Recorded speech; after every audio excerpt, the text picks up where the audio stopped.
Rizky Bilar akhirnya bisa dipulangkan Jumat malam tadi. Rizky dijemput langsung oleh istrinya Lesti Kejora di Polres Metro Jakarta Selatan. Dari video yang ramai beredar, keduanya kompak memakai baju putih saat bersiap pulang.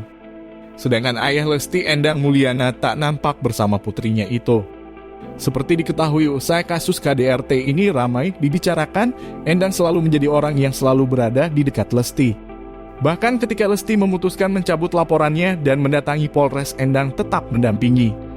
Meski memaafkan Bilar, namun Endang disebut netizen seolah belum bisa menerima sepenuhnya keputusan putrinya tersebut.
Terima kasih sudah nonton.